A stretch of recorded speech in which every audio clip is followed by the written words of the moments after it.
ഈ 5 ഗണ്ണനം കഴിയുമ്പോൾ മർക്കസുദ് ദഅവ വിഭാഗം അവരുടെ ആദർശത്തിൽ തന്നെ മാറ്റം വരുത്താൻ നിർബന്ധിതരായിരിക്കുന്നു എന്നുള്ളതാണ് ഏറ്റവും അടിസ്ഥാനപരമായി നാം മനസ്സിലാക്കേണ്ട കാര്യം. ഏതൊരു വികലമായ തൗഹീദിൻ്റെ അടിസ്ഥാനത്തിലാണ് അവർ നിലകൊണ്ടിരുന്നത്, ആ തൗഹീദിൻ്റെ അടിസ്ഥാനം തന്നെ ഇവിടെ വെച്ചുകൊണ്ട്, പരപ്പനങ്ങാടിയിൽ വെച്ചുകൊണ്ട് തിരുത്തി പറയേണ്ട അവസ്ഥ അവർക്കുണ്ടായി. അല്ലാഹു സുബ്ഹാനഹു വ തആല മാത്രമാണ് അഭൗതിക ശക്തി എന്ന് നാം കാലങ്ങളായി മുജാഹിദ് പ്രസ്ഥാനം അതിൻ്റെ തൗഹീദിൻ്റെ അടിസ്ഥാനമായി പറഞ്ഞു വന്നിരുന്ന കാര്യത്തെ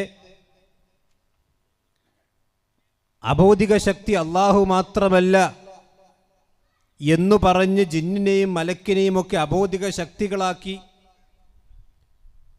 ആ വിഷയത്തിൽ വന്നിൽ പ്രമാണങ്ങളെല്ലാം നിഷേധിച്ചിരുന്ന ആളുകൾ ഇവിടെ വെച്ചുകൊണ്ട് മുജാഹിദ് പ്രസ്ഥാനത്തിൻ്റെ യഥാർത്ഥ ആദർശം തുറന്നു പറയുന്ന അവസ്ഥയുണ്ട്. ഇൻഷാ അല്ലാഹ് ക്ലിപ്പ് ഞാൻ കേൾപ്പിക്കാം. രണ്ടാമത്തെ ഒരു കാര്യം, അബ്ദുസ്സലാം സുല്ലമി എന്ന് പറയുന്ന റഹിമഹുല്ലാഹ്, അല്ലാഹു അദ്ദേഹത്തിന് പുറത്തു കൊടുക്കട്ടെ, അദ്ദേഹത്തിൻ്റെ പിഴച്ചവാദങ്ങൾ, വികലവാദങ്ങൾ ഏറ്റെടുത്തുകൊണ്ട് അതിനെന്താണ് കുഴപ്പമെന്ന് പറഞ്ഞ് ന്യായീകരിച്ചിരുന്ന ആളുകൾ പലപ്പനങ്ങാടി ഖണ്ഡനത്തിൽ വെച്ചുകൊണ്ട് അബ്ദുസ്സലാം സുല്ലമിയുടെ അഭിപ്രായങ്ങൾ അല്ല സംഘടനയുടെ അഭിപ്രായം, അത് ആ അഭിപ്രായങ്ങൾക്ക് സംഘടന അഭിപ്രായങ്ങളുമായി കൊണ്ട് ബന്ധമില്ല എന്ന് തുറന്നു പറയുന്ന അവസ്ഥയുണ്ടായി. അൽഹംദുലില്ലാഹ്. ഇതൊരു ചില്ലറ കാര്യമല്ല. 10-25 വർഷത്തോളമായി കേരളത്തിൽ മുജാഹിദ് പ്രസ്ഥാനം അബ്ദുസ്സലാം സുല്ലമിയുടെ വികലവാദങ്ങൾക്കെതിരെ ശബ്ദിച്ചുകൊണ്ടിരിക്കുന്നു. പക്ഷേ അപ്പോഴൊക്കെ തന്നെയും അബ്ദുസ്സലാം സുല്ലമി ന്യായീകരിച്ചുകൊണ്ട് അതിനെന്താണ് കുഴപ്പമെന്നും അതിൽ യാതൊരു തെറ്റുമില്ല എന്ന് പറയുന്ന ആളുകൾ സിറാത്തിന്റെ വിഷയത്തിലാണെങ്കിലും ഖബർ ശിക്ഷയുടെ വിഷയത്തിലാണെങ്കിലും നുസൂലിന്റെ വിഷയത്തിലാണെങ്കിലും അദ്ദേഹം എഴുതിയതിനോട് ഞങ്ങൾക്ക് യോജിപ്പില്ല, ഞങ്ങളുടെ അഭിപ്രായം അതല്ലെന്ന് ഇവിടെ തുറന്നു പറയുന്ന അവസ്ഥയുണ്ടായി. ഇത് പരപ്പനങ്ങാടിയുടെ ഖണ്ഡനം കൊണ്ട് ഉണ്ടായ ഒരു വലിയ നേട്ടമാണ്.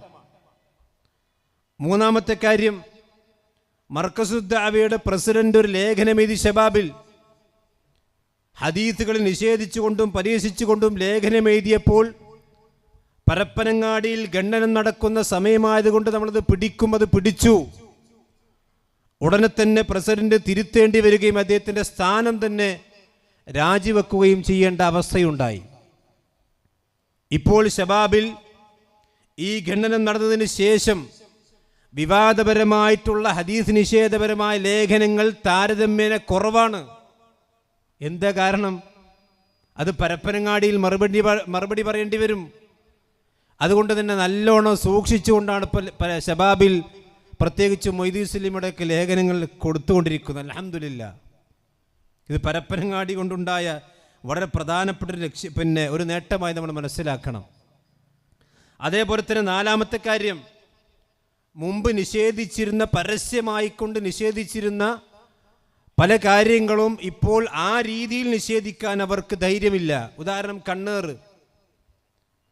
ആദ്യം മർക്കസ് ദഅവ വിഭാഗം പറഞ്ഞു അങ്ങനെ കണ്ണേറില്ല, മൂക്കേറില്ല, വെറും കല്ലേറുള്ളൂ എന്ന് പറഞ്ഞ ആളുകൾ ഈ കഴിഞ്ഞ പ്രഭാഷണത്തിൽ പറഞ്ഞ് കണ്ണേർ ഞങ്ങൾ അംഗീകരിക്കുന്നുണ്ട്, കണ്ണേർ ഞങ്ങൾ നിഷേധിക്കുന്നില്ല, അസൂയ ഉള്ള കണ്ണാണ് അതുകൊണ്ട് ഉദ്ദേശം എന്ന് പറഞ്ഞ് അതിനെ കുറച്ച് വെള്ളം ചേർത്ത് പിന്നെ പറയുന്ന അവസ്ഥയുണ്ടായിട്ടുണ്ട്.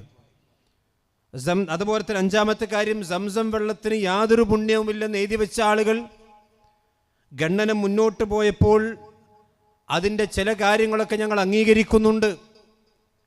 മുൻകാലഘട്ടത്തിൽ ചില ആളുകൾ വിമർശിച്ച ഹദീസ് മാത്രമേ ഞങ്ങൾ വിമർശിച്ചിട്ടുള്ളൂ എന്ന് പറയുന്ന അവസ്ഥയുണ്ടായി. അതേപോലെ തന്നെ ആറാമത്തെ കാര്യം, ആദ്യ കാലഘട്ടത്തിലെ മുജാഹിദ് പ്രസ്ഥാനത്തിൽപ്പെട്ട ആളുകൾ എഴുതി വച്ചിരിക്കുന്ന KM മൗലവി അടക്കമുള്ള MCC സഹോദരന്മാർ റഹിമഹുമുല്ലാ അവർ എഴുതി വെച്ച കാര്യങ്ങളൊക്കെ എടുത്ത് നമ്മൾ കൊടുത്തപ്പോൾ അതൊന്നും ഞങ്ങളുടെ നിലപാടല്ലെന്ന് തുറന്നു പറയുക വഴി മുജാഹിദ് പ്രസ്ഥാനത്തിൻ്റെ യഥാർത്ഥ പാരമ്പര്യം ഞങ്ങൾക്കില്ല എന്ന് അവർ പറയാതെ പറയുകയാണ് യഥാർത്ഥത്തിൽ ഇവിടെ പരപ്പനങ്ങാടി ചെയ്തിട്ടുള്ളത്.